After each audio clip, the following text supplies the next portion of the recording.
Martin Bashir. So Martin Bashir is an example of a case where the reporter becomes the story. If you're in the UK, you'll probably have heard this name.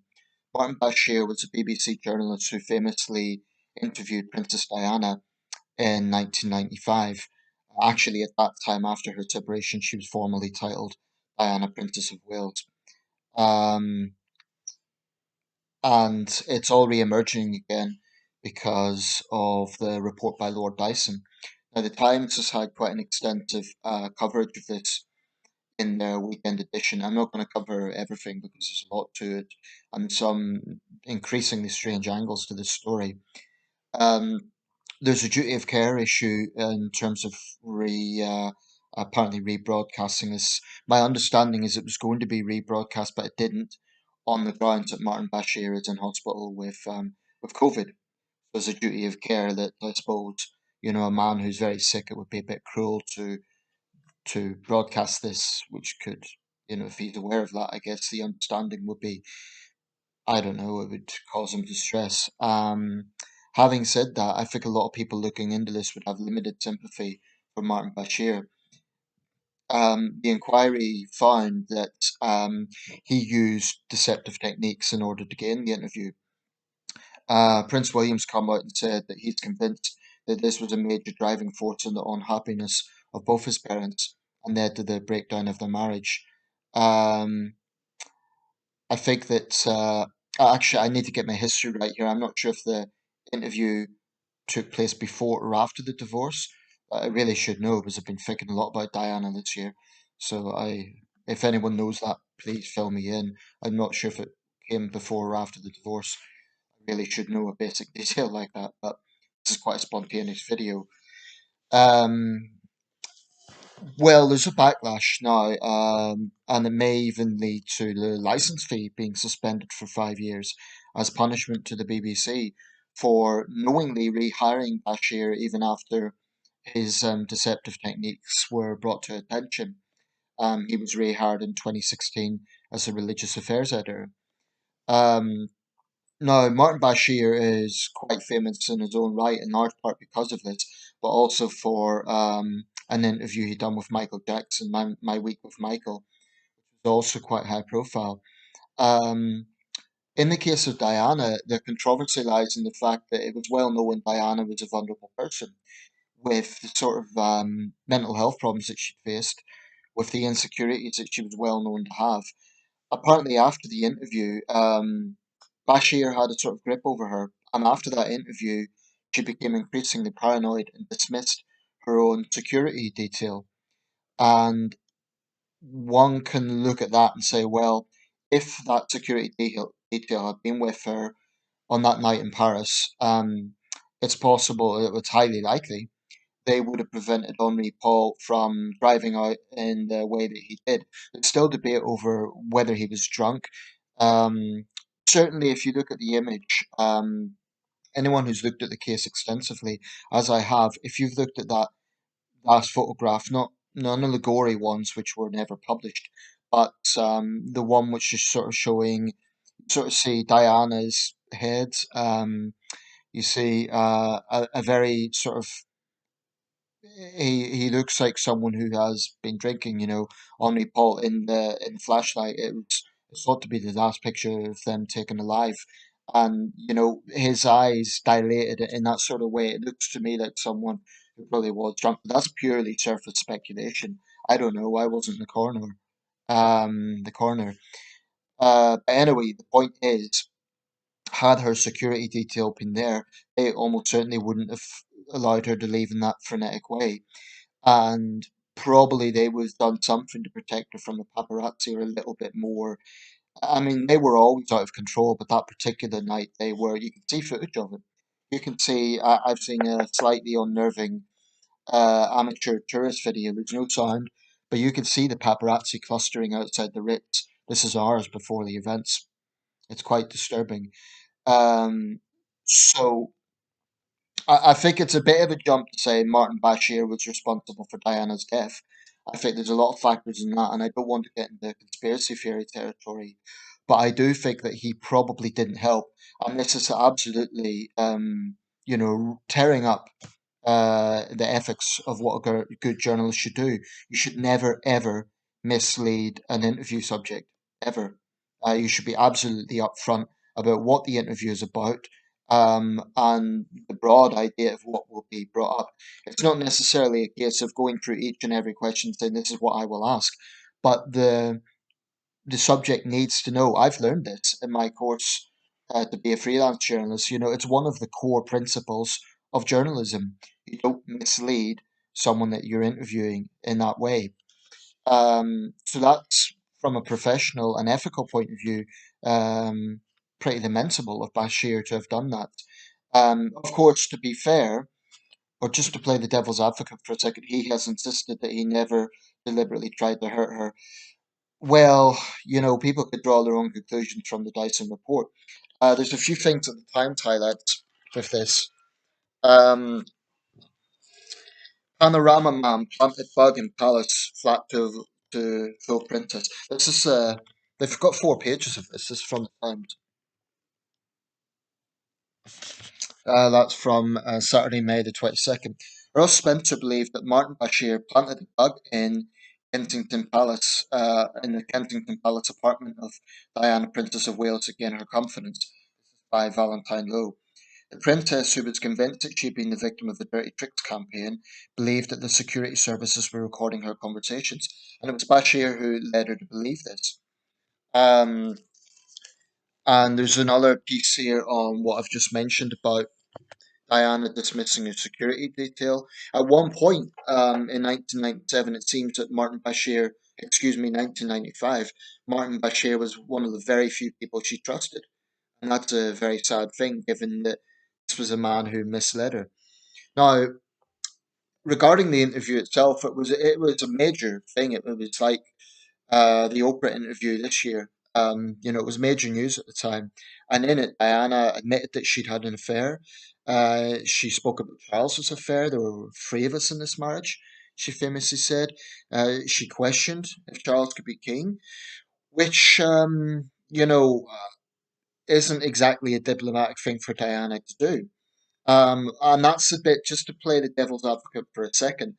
Diana did agree to the interview, and she said what she said. But apparently, close friends warned her not to do it. It would be a big mistake. Um, I'm too young to remember what people thought at the time, but I know that there was a good deal of controversy over that. And then Charles, of course, done one as well with David Dimbleby. Um, and or was it Jonathan Dimbleby? It was one of the Dimblebys, but the Queen was not happy about this. I mean, it was basically a very public War of the Roses, so to speak, with Diana on one side and Charles on the other, in the battle of the interviews, and then biographies came out. Personally, I'm very very skeptical of these tell-all type situations because I think they end up doing more harm than good. And at the time, I probably would have been frankly critical of Diana for doing that. Having said that, knowing what we know now that Bashir misled her, um, it puts another angle to it. And no doubt there might be more scrutiny now about the recent Oprah interview with Harry and Meghan. I don't think Oprah Winfrey is going to be cast in the same light as Bashir, and I think that certainly Harry and Meghan, I think, had a lot more control over what happened in that interview than Diana ostensibly did, especially if she was misled.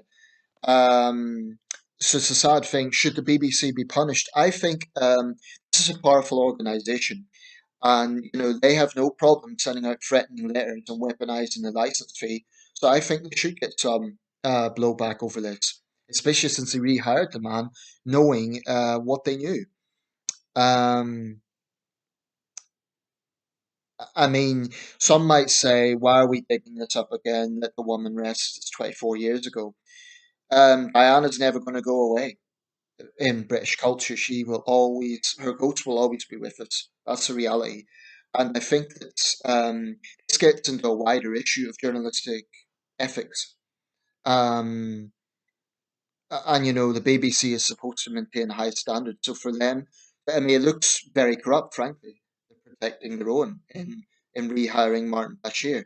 So there's a lot of questions around this. Like I say, the Times has an extensive coverage. There's more. Tim Davie has said he wants to reconnect with viewers, and he really, really wants to tackle the perception that the BBC is biased.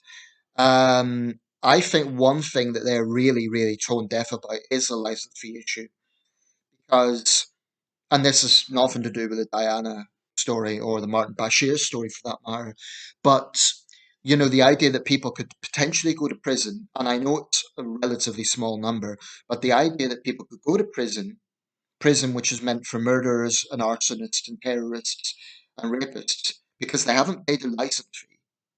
Um, Yet you get increasingly wealthy BBC executives. They're some of the wealthiest people in the country in terms of salaries. Um, you get very much bad optics with this. It very much looks like an organization that protects its own and preaches about high standards, but actually is in a bubble. I do think that the BBC has an image problem. I don't want to see the BBC go. I really don't. There will be some on the right who want to see that happen. I don't. I think the BBC at its best is very good. I think they have world class documentaries. And actually, I think there's less punditry on BBC News than there is in some other networks. Less than Sky, certainly less than their American equivalent. So I don't actually think BBC News is necessarily the worst example of bias. Nevertheless, in recent years, there has definitely, definitely been pandering to woke ideology. And sometimes, in fact, one frustration I have with the BBC is they won't actually defend themselves sometimes in areas where they should defend themselves, and they make excuses in areas where they shouldn't. What I mean by that is sometimes when you get, for example, the likes of Russia and China lashing out at the BBC, I think the BBC need to be more vocal and fighting back.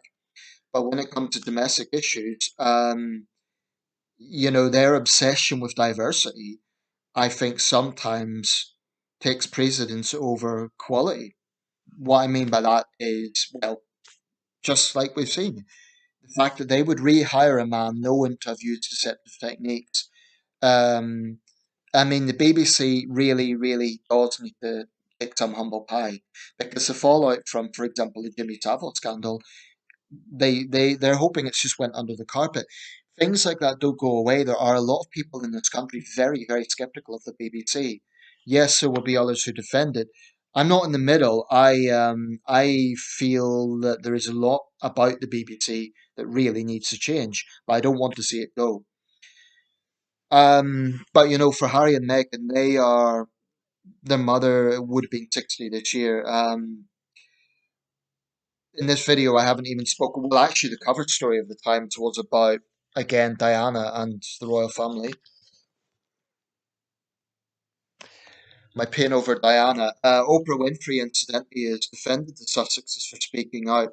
She says that speaking out, talking, isn't the same as not wanting privacy. Um, I kind of know what she means, i.e., it's healthy to talk about problems. However, if you are doing what they are doing, um, we only want sanctioned questions. We only want to ask what we want to be asked and say what we want to say.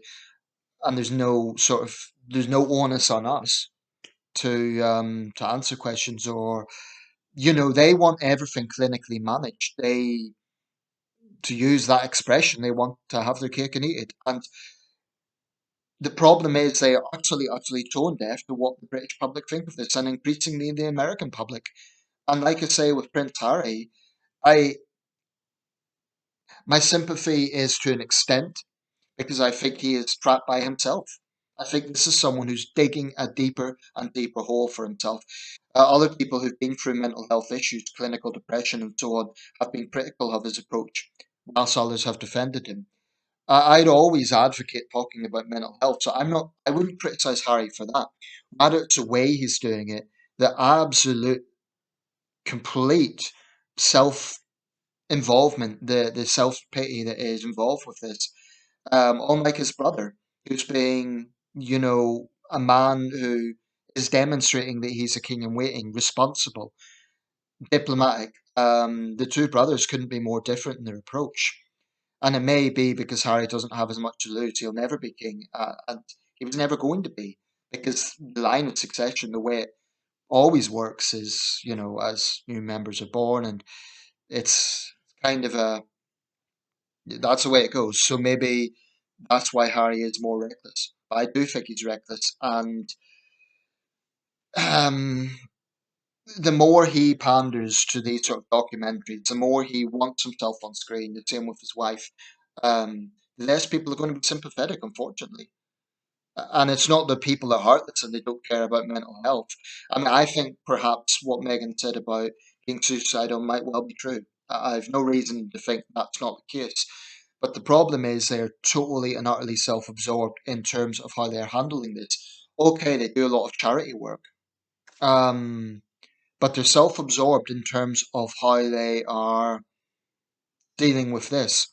Um, and I think unfortunately it's just doing a lot more harm than good.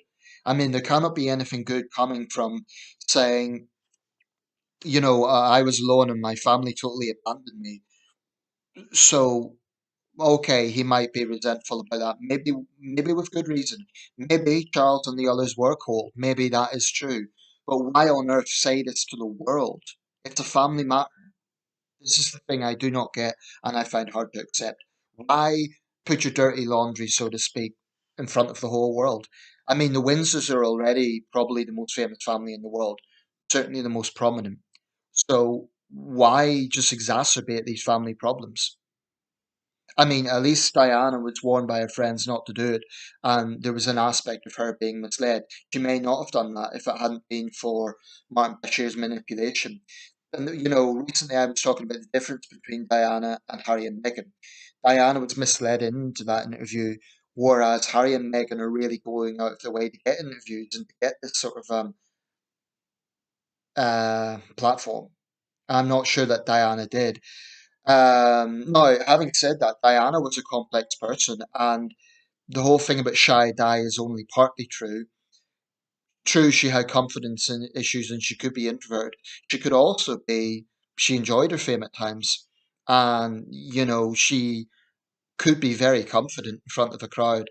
Um, so I wouldn't say that Diana was entirely um, divorced from having some control over the media. There were times she used it as well, and there's no getting away from that. I think in this case with Bashir, she was misled, but I think on other occasions she did want media attention, and perhaps that's coming through in Harry. So, in that sense, perhaps if we replay the 90s and look at the way Diana dealt with things, maybe there aren't that many differences. But I just think it's sad to see this family tear itself apart. And they're not any family. They are one of the world's oldest institutions. Um, or at least part of the continuing trend of that. Actually, the current lineage only dates from the Electress of Hanover in 1701, but still, they're the figureheads of an institution that goes back over 1,000 years. Okay, and the woodpecker has revisited me, so I'm going to round this up. Thanks for watching.